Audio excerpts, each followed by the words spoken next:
Hello everyone. I'm here with one more example. One more game today. So the game is between Shirazi and Kogan. So this game is played between these players in USSR Championship 1985, and this is one of the best games which I just thought of, and maybe yeah, it's one of the best games, of course. So let me show you the game, and this game has lots of ideas in it. Okay, yeah. So e4, e5, knight f3, knight f6, d4, e into d, oh sorry, knight into e4, bishop d3, d5, knight into e5, knight d7, knight into d7, bishop into d7. So here white continued with castling. After that, the normal continuation for black is just to play bishop d6, or maybe bishop e7 can be an option. So after bishop d6, game will continue like in one of the variations. Black will sacrifice the pawn. I'm not so sure. In this variation, black will sacrifice one pawn in one of the sub variations. Um, okay, so let's continue the game. Bishop d6 will be the general continuation, but in the game, black player played queen f6. After queen f6, this is a little bit odd looking move because the general continuation should be bring out the minor pieces and do castling and just continue. After queen f6, now white is not worried about the d4 pawn. So black is planning to capture d4 pawn, but white is not worried about that. So white just continued with knight c3.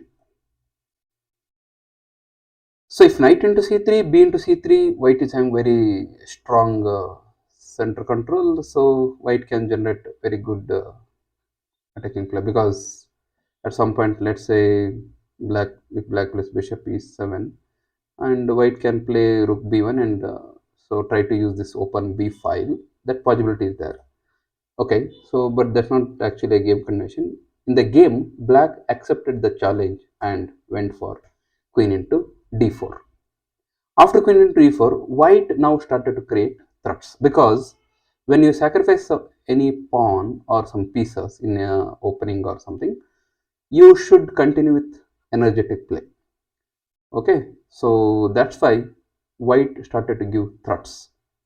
So white played queen h5. Idea maybe to capture the pawn on d5 with knight into d5 or something. Okay, and black responded with knight f6 back. So attacking the queen and threatening the protecting the d5 pawn, not threatening the queen and protecting d5 pawn both. So this left black king little bit exposed, not too much, but little bit exposed, and now white took that advantage and played rook to e1. And here black played bishop to e7, but of course bishop e6 is a blunder because of rook into e6. So this pawn is under pin, right? This is a pin. So that's why bishop e6 cannot be played. So bishop e7 black played. After bishop e7, now white has to save the queen. So white played queen g5. Now white is planning to capture g7, of course. Yeah, maybe he can capture g7 in some favorable circumstances. Okay. Yeah. So after queen g5, now probably black should play some normal continuation like knight e4. After that, queen f4, bishop d6, queen g5, maybe bishop e7, and white can vary the variation. Oh, yeah, yeah, correct. We can play queen g5, no problem. Because suddenly I thought after queen g5, I thought knight can capture on g5, but it's not possible because of there is a pin. Okay, so but after queen g5, can queen and f to be played? Wait a minute. Oh, bishop d6. Queen g5, no, not queen g5, sorry, it's not queen g5, it's queen h4, because after queen g5, queen into f2 can be played, right? Queen into f2 followed by queen into e1, that leads to mate. So white can't play queen g5. I'll show you that. Of course, suddenly I thought of that, but queen g5 means queen into f2, king h1, queen into e1, bishop f1, queen into f1, mate. So this variation normally nobody will play.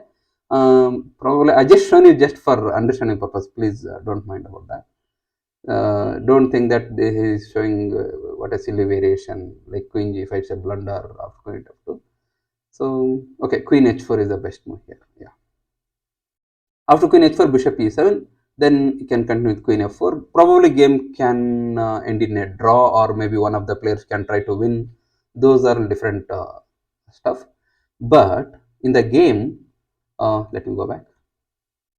Yeah, here after queen g5, black player played queen g4. This is not best move because okay, if queen into g4, black can play knight into g4 or maybe bishop into g4. Oh, bishop into g4, not knight into g4 because knight into d5 can come up. So that's why after if white plays queen into g4, black will play bishop into g4. So it will be a normal continuation where black is having an extra pawn. But things are not that easy every time. Okay, so that's why in this position white continued with one of the best moves. All of you please think for some time, maybe few seconds, of course, as usual I used to say. Yeah, maybe you might have paused, I guess so. Okay, so maybe now you might have found the move also. Then the move which white played is rook takes e7. An attacking player will not leave such kind of opportunities normally. Of course, every player, if you get the chance to go for some kind of tactical operation, you should go for it. Now rook into e7, king into e7, knight into d5. Because of this pin, so black cannot capture knight into d5. So black played king f8. Now knight takes f6. So here, if queen takes g5, now white will play knight into bishop followed by bishop into g5. So white is definitely winning because rook versus rook, too many pieces versus rook. Yeah, so that is a kind of almost winning position for white. So that's why in this position of knight into f6, black played pawn into f6, queen into f6. And here black played rook g8, so giving checkmating threat on g2. And of course, white will continue with development plus attack, both multi-purpose move. That means you are developing a piece and with the tempo. Bishop h6, king e8. Now again, white is bringing out one more piece with check again. Rook e1 check and bishop e6 is played. Bishop e6 is the only move, right? So after that, white played pawn g3. Yeah, correct, because there is a checkmating threat. So white played pawn to g3 and black played king d7. In this position, now white played a human move. It's not like engine move. A human move, like see, white is already having one pawn plus minor piece for the rook. Now white is capturing one more pawn on h7 so that he can restore the material. Now white is having a minor piece, that is a bishop, plus two pawns for the rook, which is sacrificed by him. So that's very good compensation. And black played rook e8. But instead of bishop into h7, according to engine, rook into e6 is the best continuation. So here pawn should capture, queen f7 check, king c8, something can go on. King c8, h3, so many, like some ideas are there. But let's go ahead with the game continuation. We'll just see the game.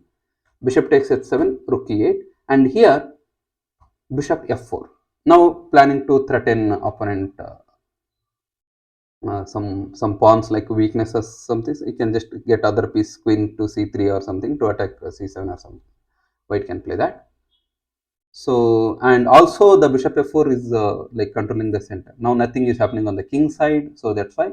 So white is redirecting the pieces to the very close to opponent king. Now after bishop f4, black played queen h5, threatening that h7 bishop. And now white is not worried about that. White is planning to checkmate on c7, so white played queen c3. And black played rook to e7, because if you capture queen into c7, king e8,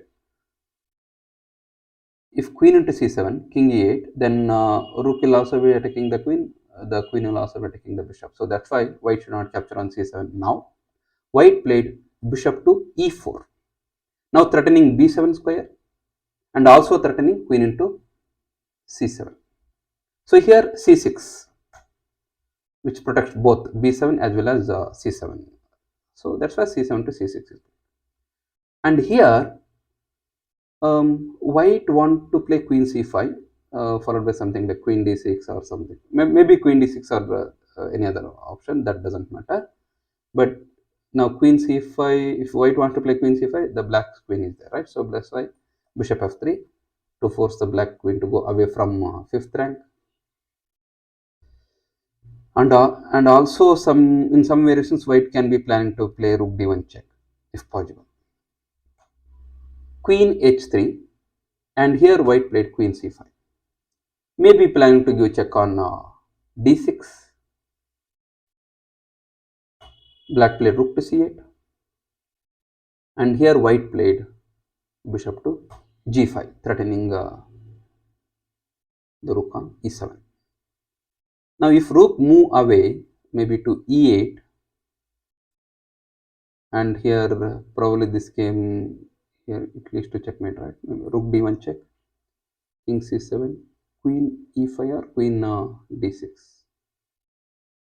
Probably queen d6, king b6, bishop e3 check, either king b5 or king a5 or a6.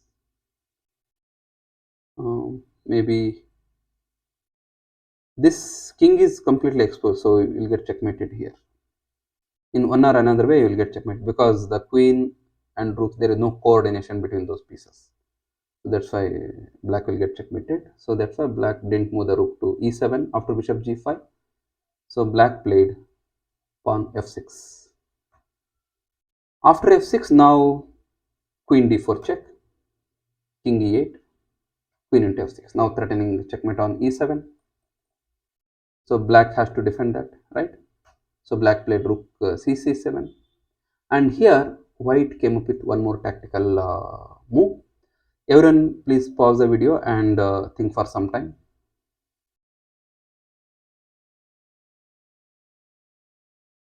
Okay, so maybe you got the idea, that is rook takes e6. So if black captures rook takes e6, now you see queen d8 check, king f7, queen into c7 check,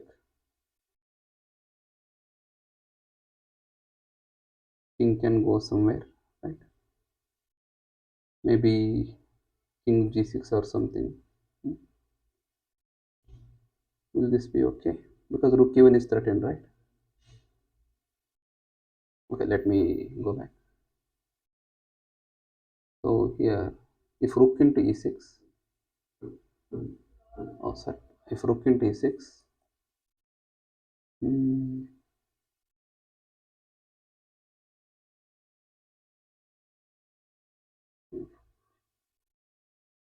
okay, queen d8 check, king f7, queen into c7 check, king g6, bishop d2 is there, right? Yeah, bishop d2 is possible, correct.